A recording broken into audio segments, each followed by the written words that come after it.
എല്ലാവർക്കും നമ്മുടെ ചാനലിൽ ഒരു പുതിയ വീഡിയോയിലോട്ട് സ്വാഗതം. അപ്പോൾ എല്ലാവരും ഹാപ്പി ആയിട്ട് സേഫായിട്ടിരിക്കുന്നതായിരുന്നു. ഞങ്ങളിവിടെ ഹാപ്പി ആയിട്ട് സേഫായിട്ടിരിക്കുകയാണ്. അപ്പം നമ്മുടെ ആക്സിഡൻറ്റ് വ്ളോഗ് ഇട്ടുകൊണ്ടിരുന്നിട്ട് ഇടയ്ക്ക് വെച്ചായിരുന്നു സ്റ്റോപ്പ് ചെയ്ത്, കാരണം എഡിറ്റ് ചെയ്യാനൊന്നും പറ്റത്തില്ലായിരുന്നു കേട്ടോ. അതുകൊണ്ടാണ് അപ്ലോഡ് ചെയ്യാതിരുന്നത്. ഇപ്പം ഞാൻ ഏട്ടനങ്ങിരുന്നാണ് ഈ ഒരു വീഡിയോയ്ക്ക് വോയിസ് ഓവർ കൊടുക്കുന്നത്. ഞങ്ങൾ ഓക്കെ ആണ് കേട്ടോ. അപ്പോൾ നമ്മുടെ ആക്സിഡൻറ്റിൻ്റെ കുറേ കുഴപ്പങ്ങളും കാര്യങ്ങളൊക്കെ നമുക്കിപ്പോൾ മാറിയിട്ടുണ്ട്. ഇത് ഞാൻ വീട്ടിലായിരുന്ന ടൈമിൽ എടുത്തു വെച്ച കുറച്ച് കാര്യങ്ങളായിരുന്നു. വീട്ടിൽ അപ്പോൾ ഓരോ ദിവസത്തെ ഇങ്ങനെ വ്ളോഗ് ഇടണമെന്നൊന്നും എനിക്കില്ലായിരുന്നു. അപ്പോൾ ഞാൻ ഓരോ ദിവസത്തെ കാര്യങ്ങൾ, ഹോസ്പിറ്റലിൽ പോകുന്ന കുറച്ച് വിശേഷങ്ങളും കാര്യങ്ങളും ഒക്കെ എടുത്തു വെച്ചിട്ടുണ്ടായിരുന്നു. അപ്പം അതിൻ്റെ കുറച്ച് കാര്യങ്ങൾ, കുറച്ച് ദിവസത്തെ കാര്യങ്ങൾ ചേർത്തുള്ളൊരു വീഡിയോ ആണ് കേട്ടോ. അപ്പം വീട്ടിലായിരുന്നപ്പോൾ എൻ്റെ മെയിൻ പരിപാടി കട്ടിലിൽ കിടന്ന് ഉറങ്ങുക എന്നുള്ളതിനുപരി പഴയ മൂവീസൊക്കെ ഡൗൺലോഡ് ചെയ്ത് കാണുക എന്നുള്ളൊരു പരിപാടിയായിരുന്നു മെയിനായിട്ടും. ഇത് നമ്മുടെ പഴയ ജയൻ രവിയുടെ സിനിമയിൽ സംതിങ് എന്നോ മറ്റോ ആണെന്ന് തോന്നുന്നു എൻ്റെ പേര്. ഉനക്കും എനക്കും സംതിങ് അങ്ങനെയല്ലേ, ആ മൂവിയൊക്കെ കണ്ടുകൊണ്ടാണ് രാവിലെ എണീക്കുന്നത്. അപ്പോൾ എണീറ്റ് വന്നപ്പോൾ അച്ഛൻ അവിടെ നിന്ന് ടി വി ഒക്കെ കാണുന്നുണ്ട്. അച്ഛനിപ്പോൾ വള്ളമൂന്നലിൻ്റെ പരിപാടിക്കൊന്നും പോകുന്നില്ല കേട്ടോ. അച്ഛന് കുറച്ച് വയ്യായിക്കാണ്, ഞാൻ പറഞ്ഞിട്ടില്ലായിരുന്നു. അപ്പം രാവിലെ അമ്മ ഡയറ്റ് ആയതുകൊണ്ട് തന്നെ കട്ടിലൊന്ന് കരിക്കൊക്കെ വെട്ടിത്തന്ന് അതൊക്കെ കുടിച്ചുകൊണ്ടിരിക്കുകയാണ്.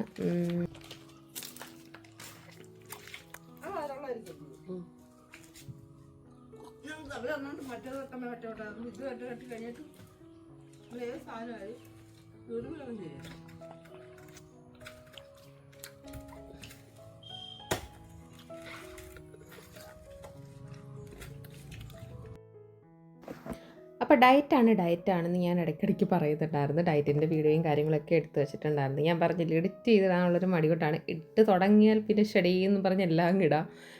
അപ്പം ഞാൻ കഴിഞ്ഞ മാസമായിരുന്നു കറക്റ്റ് ഡയറ്റ് നോക്കിയിട്ടുള്ളത്. 1 മന്ത് ഒരു ഡയറ്റായിരുന്നു. അപ്പം എനിക്ക് ഏകദേശം ഒരു 4 കിലോയോളം ആ ഒരു ഡയറ്റിലൂടെ കുറഞ്ഞിട്ടുണ്ടായിരുന്നു. ഇപ്പം ഡയറ്റ് സ്റ്റോപ്പ് ചെയ്ത് വെച്ചേക്കുക, വീണ്ടും ആയിരുന്നിട്ട് തുടങ്ങണമെന്ന് തന്നെയാണ്. അപ്പം ഉടനെ തന്നെ റീസ്റ്റാർട്ട് ചെയ്തിട്ട് ഞാൻ മറ്റേത് വീഡിയോ ഇട്ട് തുടങ്ങുന്നുള്ളൂ. അല്ലെങ്കിൽ എനിക്ക് ഈ മന്ത് ആ വീഡിയോ ഇട്ട് തീരുമ്പോഴത്തേക്ക് വെയിറ്റ് വീണ്ടും എനിക്കൊരു 5 kg കൂടെ കുറയ്ക്കണമെന്നുണ്ട്. അപ്പം അതിൻ്റെ ഞാൻ കാര്യങ്ങൾ പിന്നെ ഇടാം കേട്ടോ. അപ്പം ഞാൻ നമ്മുടെ കരിക്കൊക്കെ ആയിട്ട് റൂമിൽ വന്നിരുന്നു. കുറച്ച് നേരം റൂമിൽ ഇരുന്നിട്ട് ഞാൻ പോയി കുളിച്ച് സെറ്റൊക്കെ ആയി. ഞാൻ പറഞ്ഞിട്ടില്ലായിരുന്നു, വീട്ടിൽ വന്നപ്പം ഇങ്ങനെ പെട്ടെന്ന് ഒത്തിരി ദിവസം നിൽക്കണമെന്ന് പ്ലാൻ ചെയ്തല്ല വന്നത്. കാലിൽ പൊട്ടലൊന്നും ഇല്ലാത്തതുകൊണ്ട് പെട്ടെന്ന് പോകാമെന്ന് കരുതിയാണ് വന്നത്. പക്ഷേ ചതവ് ഭീകരമായിരുന്നു. അങ്ങനെ ഞാൻ 2 ആഴ്ചയോളം വീട്ടിലുണ്ടായിരുന്നു. അതുകൊണ്ട് ഡ്രസ്സൊന്നും അധികം എടുത്തിട്ടില്ലായിരുന്നു. അങ്ങനെ ഞാൻ അമ്മയുടെ ഒരു നൈറ്റി എടുത്ത് ഇട്ടു. പിന്നെ ആ ടൈമിൽ നല്ല എപ്പോഴും ഒരു പ്രധാന പ്രശ്നമായിരുന്നു ഈ മുടി കൊഴിയൽ എന്ന് പറയുന്നത്. കണ്ടോ, നല്ലപോലെ മുടി കൊഴിയുന്നുണ്ടായിരുന്നു. പിന്നെ സ്ഥിരം ഞാൻ ആ ദിവസങ്ങളിൽ ഇങ്ങനെ സിറ്റ് ഔട്ടിൽ വന്നിരുന്ന് സമയം ചിലവഴിക്കാറുണ്ടായിരുന്നു. മറ്റേ താണ്ഡവ സിനിമയിൽ മോഹൻലാൽ വന്ന് സിറ്റ് ഔട്ട് ഇരിക്കുന്ന കണക്ക്. പിന്നെ അതുപോലെ തന്നെ ഇറങ്ങി കുറച്ച് നേരം അമ്മയുടെ കൂടെ വെളിയിൽ അമ്മയുടെ പച്ചക്കറിയും കാര്യങ്ങളൊക്കെ നോക്കി ഇങ്ങനെ അമ്മയുടെ പുറകെ നടക്കും. ഇതൊക്കെ തന്നെ ആയിരുന്നു സ്ഥിരമായിട്ട് അവിടെ ഉണ്ടായിരുന്നപ്പോൾ എൻ്റെ പരിപാടികളെന്ന് പറയുന്നത്. വേറെ ജോലി കാര്യങ്ങളൊന്നും ചെയ്തൊന്നുമില്ലായിരുന്നു. അമ്മ ചെയ്യിപ്പിക്കത്തും ഇല്ലായിരുന്നു. ഡയറ്റ് ആയതുകൊണ്ട് വലുതായിട്ട് ഫുഡും ഒന്നും വേണ്ടായിരുന്നു. കുക്കിങ്ങൊന്നും ഞാൻ ഇടപെടത്തും ഇല്ലായിരുന്നു. അമ്മ ഇടപെടാൻ സമ്മതിക്കത്തും ഇല്ലായിരുന്നു. വയ്യാത്തോട്ട് റെസ്റ്റ് എന്ന് പറയും. എന്നാലും ഞാൻ അമ്മയുടെ പിറകെ ഇങ്ങനെ നടക്കും.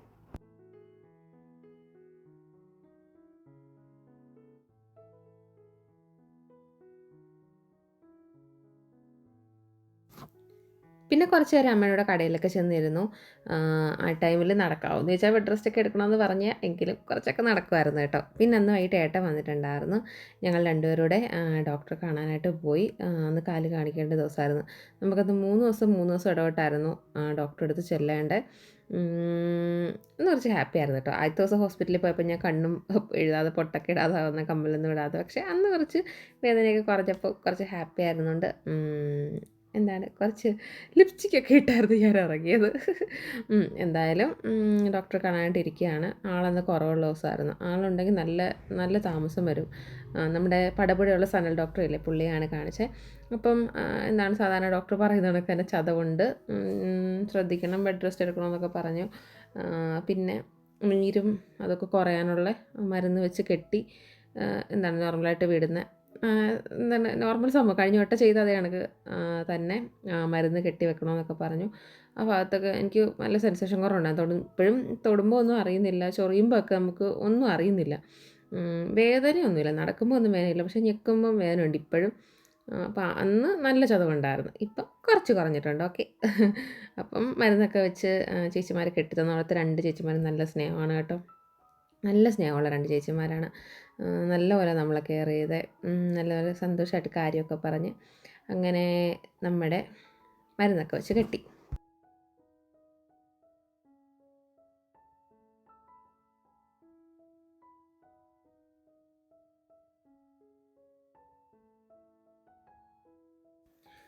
അങ്ങനെ അന്ന് ഞങ്ങൾ നേരെ വീട്ടിൽ പോയി. ഏട്ടൻ അന്ന് വീട്ടിലുണ്ടായിരുന്നു. ഇത് തൊട്ടടുത്ത ദിവസമാണ് കേട്ടോ.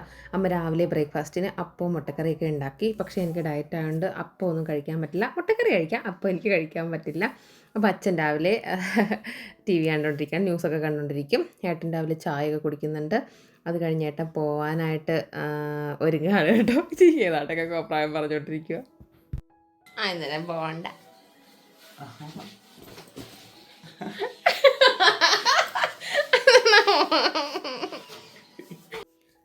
അപ്പോൾ ഏട്ടൻ ദാണ്ടെ പോകാനായിട്ട് ഒരുങ്ങിയിട്ടുണ്ട്. അച്ഛനോട് ടാറ്റയൊക്കെ പറഞ്ഞ് ഇറങ്ങുകയാണ്. അപ്പം അന്ന് വീട്ടിൽ അമ്മയില്ലാത്ത ടൈമല്ലായിരുന്നു. അമ്മ മാമിയുടെ അങ്ങല്ലായിരുന്നു. അതുകൊണ്ട് വീട്ടിലേക്കൂടെ കാപ്പിയൊക്കെ രാവിലെ അമ്മ ഉണ്ടാക്കിയിട്ടുണ്ടായിരുന്നു. അപ്പോൾ മുട്ടക്കറിയൊക്കെ അച്ഛനും അനിയനോടൊക്കെ എടുത്തു വെച്ച് അങ്ങനെ അമ്മ അതൊക്കെ പാക്ക് ചെയ്താണ് ഏട്ടൻ്റെ കയ്യിൽ കൊടുത്തു വിട്ടെ. അതിനകത്ത് മുട്ടക്കറിയാണ് കേട്ടോ. നല്ല ടേസ്റ്റാണ്. പക്ഷേ എനിക്കൊന്നും കഴിക്കാൻ പറ്റത്തില്ലായിരുന്നു ആ ടൈമിൽ. എന്തൊരു വിഷമമായിരുന്നു. അപ്പോൾ ഏട്ടൻ ദാണ്ടെ ഒരുങ്ങി ഇറങ്ങിയിട്ടുണ്ട്. ആ ചാക്കിൽ കരിക്കാണ് കേട്ടോ. അച്ഛന് ചിക്കൻ ബോക്സ് ആകുന്ന ടൈമിൽ കരിക്കൊക്കെ കൊടുക്കണമെന്നുണ്ടായിരുന്നു. അതുകൊണ്ട് കരിക്കൊക്കെ എടുത്തി ഏട്ടൻ അങ്ങോട്ട് പോയി. ഈ ഏട്ടനല്ല നടത്തിയത്, വേറെ ആളാണ് കേട്ടോ. അപ്പം ഞാൻ ദാണ്ടെ എൻ്റെ ഡയറ്റിൻ്റെ ഫുഡൊക്കെ കഴിക്കാൻ എടുത്ത് വെച്ചിട്ടുണ്ട്. ഡയറ്റിൻ്റെ ഫുഡ് അന്ന് രാവിലെ ഞാൻ മുട്ടയും ഈന്തപ്പഴവും ഒരു ഗ്ലാസ് പാലാണ് കുടിച്ചത്. അങ്ങനെ TV ഒക്കെ കണ്ട് അതൊക്കെ കഴിച്ചുകൊണ്ടിരിക്കുകയാണ്. ഇതാണ് മുട്ടയും 2 ഈന്തപ്പഴവും ഒരു ഗ്ലാസ്സൊന്നും ഇല്ലായിരുന്നു, കുറച്ച് പാലും. പിന്നെ അത് കഴിഞ്ഞ് എൻ്റെ മരുന്നുണ്ടായിരുന്നു, കാലിൻ്റെ ആ മരുന്നെല്ലാം കഴിക്കണമായിരുന്നു. കുറേ ഗുളിക ഉണ്ടായിരുന്നു. അപ്പോൾ നമ്മുടെ മറ്റേ ബണ്ണി സിനിമയൊക്കെ കണ്ട് അങ്ങനെ ഗുളികയൊക്കെ ചിപ്സ് തിന്നുന്ന കണക്ക് ഇങ്ങനെ തിന്നുകൊണ്ടിരിക്കുകയായിരുന്നു. ഇതൊരു വൃത്തിയായിട്ട പരിപാടിയാണെന്ന് അറിയാം. ഗുളിക എനിക്ക് ഒട്ടും ഇഷ്ടമല്ല, വൃത്തിയായിട്ട്. പിന്നെ നമ്മുടെ ഒരു ഗതികേട് കൊണ്ട് അങ്ങ് കഴിക്കുകയാണ്. നിങ്ങൾ ഇതുപോലാണോ ഗുളിക കഴിക്കുന്നത്?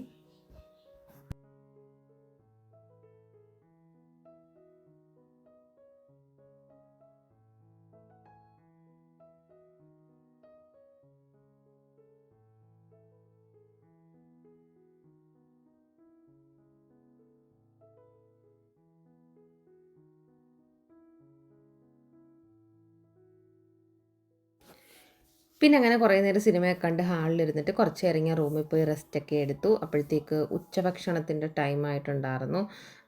ഉച്ചയ്ക്ക് നമുക്ക് കറികൾ എന്ത് വേണമെങ്കിലും കഴിക്കാം. അന്ന് പക്ഷേ ഞാൻ അവിടെ കരിക്കുണ്ടായിരുന്നുണ്ട്. മറ്റേ അച്ഛന് കൊടുത്തിട്ട് കരിക്കിൻ്റെ ബാക്കിയൊക്കെ ഉണ്ടായിരുന്നു.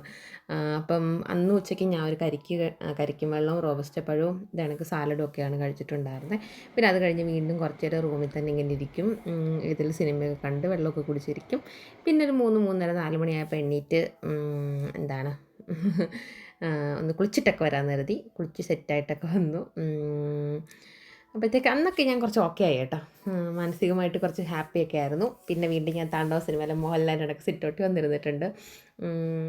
ഭയങ്കര രസമാണ് ഇങ്ങനെ വീട്ടിൽ സിറ്റൗട്ട് ഇങ്ങനെ വന്നിരുന്നിട്ട് ഇങ്ങനെ കുറച്ച് നേരം അവിടെ നിന്ന് ചെടിയൊക്കെ നോക്കിക്കൊണ്ടിരിക്കും. കാല് മരുന്നൊക്കെ ഇട്ട് വെച്ചിരിക്കുകയാണ്. ഓക്കെ ആയി വരുന്നുണ്ടായിരുന്നു. അവിടെയൊക്കെ ഇങ്ങനെ തൊട്ടൊക്കെ നോക്കുന്നുണ്ടായിരുന്നു, വല്ലതും അറിയുന്നുണ്ടോയെന്ന്. പക്ഷേ പ്രത്യേകിച്ചൊന്നും അറിയുന്നില്ലായിരുന്നു. പിന്നെ വീണ്ടും വെളിയിലൊക്കെ ഇറങ്ങി നടന്ന് പൂവിൻ്റെയും പൂമ്പാറ്റുകളുടെയും അടുത്തൊക്കെ കാര്യം പറഞ്ഞുകൊണ്ട് ഇങ്ങനെ നടക്കലായിരുന്നു പരിപാടി. പിന്നെ വൈകിട്ടായപ്പം കുറച്ച് നേരം അമ്മയുടെ കൂടെ കടയിലൊക്കെ പോയിരിക്കും. ഇത് ഞങ്ങൾ അന്ന് ഹോസ്പിറ്റലിൽ പോയിട്ട് വന്നപ്പോൾ അമ്മയ്ക്ക് ഫ്രൂട്ടിയല്ല മറ്റേ സൂതോ അങ്ങനൊരു സംഭവം ഡ്രിങ്കില്ലേ, അതൊക്കെ മേടിച്ചുകൊണ്ട് വന്നു. ഇത് തൊട്ടടുത്ത ദിവസമാണ് കേട്ടോ. അടുത്ത ദിവസം രാവിലെ ബ്രേക്ക്ഫാസ്റ്റിന് ഞങ്ങൾക്ക് മുട്ട, ഈന്തപ്പഴം, പാലിനകത്ത് നെയ്യ് ഒഴിച്ചിട്ടായിരുന്നു കഴിക്കുന്നത്. കോൺസ്റ്റിപ്പേഷൻ്റെ കുറച്ച് പ്രശ്നമൊക്കെ ഉണ്ടായിരുന്നു. പിന്നെ അന്ന് ഞാൻ പിന്നെ പ്രത്യേകിച്ച് വീഡിയോ ഒന്നും എടുത്തില്ല. ഇത് അന്ന് വൈകിട്ടാണെന്ന് തോന്നുന്നു കേട്ടോ.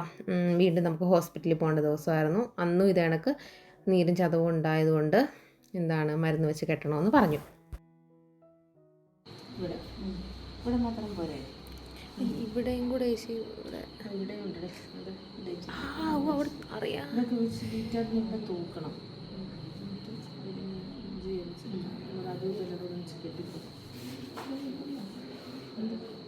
അതെല്ലാം ഇടിച്ച് അപ്പോൾ ചേച്ചിമാരിങ്ങനെ പറയുന്നുണ്ടായിരുന്നു ചതവിൻ്റെ കാര്യങ്ങളൊക്കെ. എനിക്ക് ആ ഭാഗത്തൊന്നും തൊടുന്നയൊന്നും അറിയാൻ വയ്യായിരുന്നു. ഇപ്പോഴും തൊടുന്നത് അറിയാൻ വയ്യ. എന്നാലും അന്ന് വേദനയും ആ ചതവും നീരും എല്ലാം കൂടെ കണ്ടിട്ട് ഭയങ്കരമായിട്ട് പേടിച്ചു. കളർ ചേഞ്ച് ഇല്ലെങ്കിലും നല്ലപോലെ അകത്ത് ചതവുണ്ടെന്നുള്ളൊരു സംഭവം നല്ലപോലെ പേടിപ്പിച്ചൊരു ടൈമായിരുന്നു കേട്ടോ. പിന്നെ അന്ന് മരുന്നൊക്കെ വെച്ച് കെട്ടി ഞങ്ങൾ വീട്ടിൽ വന്നു. അന്ന് നമ്മൾ അൽഫാം മേടിച്ചിട്ടുണ്ടായിരുന്നു. അപ്പോൾ ചോദിക്കും ഡയറ്റല്ലേന്ന്. എനിക്ക് ഡയറ്റിൽ ചിക്കൻ കഴിക്കാം. ചിക്കൻ എന്ന് പറയുമ്പോൾ ഷവായി കഴിക്കാം, അൽഫാം ചിക്കൻ കഴിക്കാം. എൻ്റെ കുബൂസും കാര്യങ്ങളൊന്നും കഴിക്കാൻ പാടില്ല. ഏട്ടന് അമ്മ ചോറും മീൻകറിയും അവിയലും തോരനും ചീനിയൊക്കെ ഉണ്ടായിരുന്നു. അങ്ങനെയായിട്ട് അതൊക്കെ നല്ലപോലെ കഴിക്കുന്നുണ്ടായിരുന്നു. അപ്പോൾ അത്രയേ ഉള്ളൂ ഈ വിശേഷങ്ങളും കാര്യങ്ങളും. അടുത്ത വീഡിയോ ഉടനെ ഇടാം. ഹാപ്പി ആയിട്ടിരിക്കുക എല്ലാവരും കേട്ടോ.